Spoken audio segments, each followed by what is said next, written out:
Je ne sais pas si je vais répondre à la question, mais en tout cas c'est une interrogation que j'aimerais partager. Mais concernant plus spécifiquement les musées, je pense que ces technologies, en tout cas une expérience comme celle-là, tous les travaux que mène l'IRI, interrogent l'institution muséale de manière assez violente. Ce sont comme disait Vincent tout à l'heure, des institutions très verticales et plutôt bottom-down, top-down, pardon, top-down, vous m'avez compris, j'ai fait le geste, qui portent évidemment toute la question du patrimoine, de la science, de l'histoire de l'art pour les musées d'art, une parole très officielle, très validée, je n'ai plus de qualificatif, mais et ces technologies, ce type d'usage qui de toute façon inexorablement se développe dans la société, viennent interroger ces institutions et par là même les offres culturelles qu'elles produisent. Donc là, il y a une sorte de question de la prise en compte de ces innovations qui sont autant des innovations technologiques que des innovations d'usage, que les institutions, me semble-t-il, et là je parle en tant que professionnel et pas représentant, que ces institutions ont énormément de mal à intégrer, à mettre en œuvre, ou en tout cas à accepter d'une certaine manière. C'est le jugement que je porte, et le chemin est encore long où ces institutions sont en mesure, je pense, d'accepter la généralisation de ce type de pratique. En même temps, c'est vrai qu'il y a une parole qui est une parole dite scientifique, qui est ce que l'on raconte sur les œuvres, sur le patrimoine, sur les collections, qui a sa validité, qui a évidemment sa très grande valeur, incontestablement, mais qui ne voit pas toujours forcément d'un très bon œil un discours parfois atypique, parfois iconoclaste, parfois un peu, je me souviens des discussions que nous avions eues, qui peuvent entraîner quelques dérives qui éloignent de la validité historique et culturelle de ce qui est proposé aux visiteurs. Et je dirais commentaires, contenus qui existent malgré tout. Hein. Quand on est de toute façon en salle devant une œuvre, on peut faire des commentaires. Souvent en France, on n'ose pas. Moi, c'est ce que j'ai vu. On a entendu beaucoup d'institutions qui disaient « Oh, mais les gens vont raconter n'importe quoi ». Et il y a plein de gens, on leur a dit « Mais écrivez, dites ce que vous pensez. « Ah non, mais j'y connais rien. Non, je vais rien dire. » On s'aperçoit du décalage entre la peur des uns et la peur des autres. Et puis aussi, il y a un nombre de blogs quand même qui existent et qui permettent un certain nombre de choses aux gens qui peuvent s'exprimer. Oui, j'ai une question. Bonjour, merci beaucoup. Je trouve ça très, très intéressant comme présentation. J'ai une question par rapport très pratique en fait. Par rapport à ce que je vois sur l'écran. Les petits points mauves correspondent à des endroits où des utilisateurs ont mis un commentaire. Oui. Donc du coup, s'il y a autant d'utilisateurs que de personnes connectées sur Facebook qui mettent des commentaires, comment ça continue à fonctionner? Alors, tout le système vraiment par catégorisation, là on a intérêt à ce que les petits points se voient, mais après,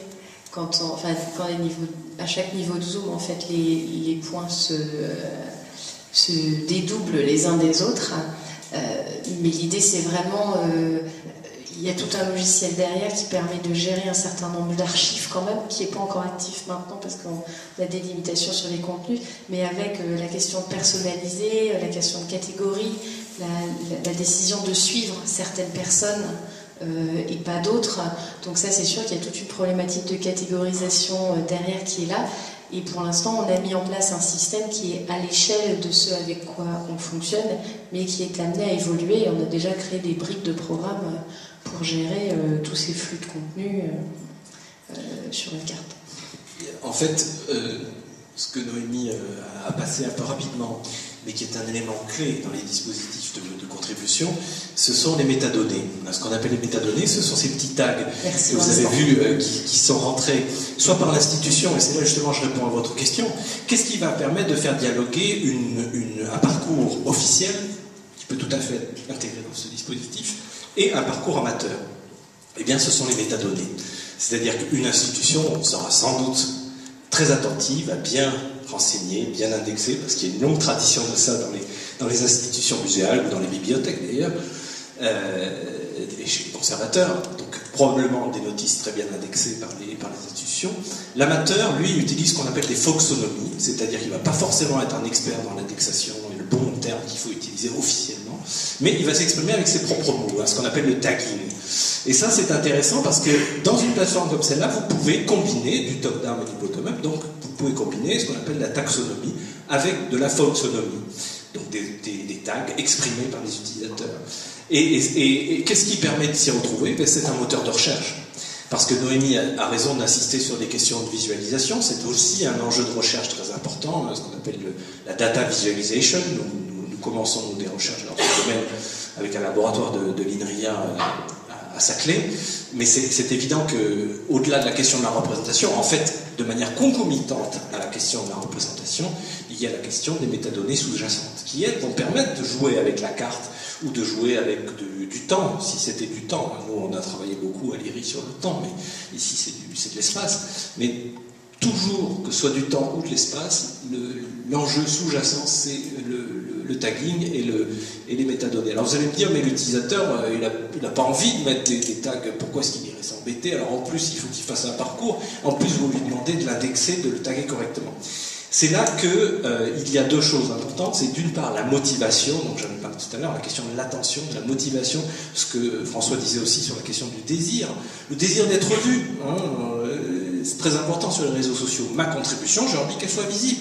Si j'ai envie qu'elle soit visible, il faut que je la tague correctement, il faut que je la référence. Vous connaissez le jeu énorme et le temps que passent les gens à bien référencer leur contribution aujourd'hui sur les réseaux sociaux pour être visible. Donc il faut jouer cette carte-là, et puis il faut jouer la carte des dispositifs existants. Donc, nous on croit à Twitter, mais il y a Facebook, il y a d'autres moyens de contribuer très facilement et qui peuvent être récupérés. Un tweet en fait est plein de mots-clés très intéressants, parce que quand vous tweetez, en très peu de caractères, vous êtes forcé à soit dire une banalité, malheureusement il y a beaucoup de tweets qui sont des banalités, soit au contraire, votre tweet va être très intéressant, parce que vous avez réfléchi, vous avez 156 caractères pour faire votre tweet, je peux vous dire que vous réfléchissez aux mots qui vont être utilisés. Et ces mots-là, ils ne seront pas produits par une machine, ils sont produits par un humain, ce seront des jugements, ce seront des mots qui peut-être n'auront aucun rapport avec l'œuvre ou avec le bâtiment qui a été commenté. Mais ils sont intéressants parce qu'ils sont engageants. Encore une fois, ils sont le fruit d'une position amateur.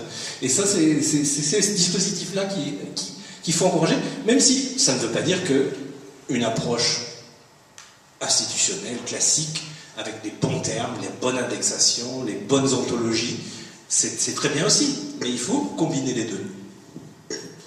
J'ajouterais également, nous là, on a intérêt à faire en sorte, et c'est ce qu'on fait, c'est que l'information qui remonte en premier, c'est celle qui va intéresser le maximum d'utilisateurs, donc c'est la parole de l'institution. Là, en l'occurrence, pour le coup, les vacances de Madame Intel s'intéressera pas forcément tout le monde, alors que la parole du conservateur, certainement oui.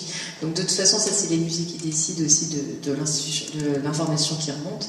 Là, en l'occurrence, plutôt les contenus des institutions, puis après on peut suivre ses amis, ce genre de choses. Voilà.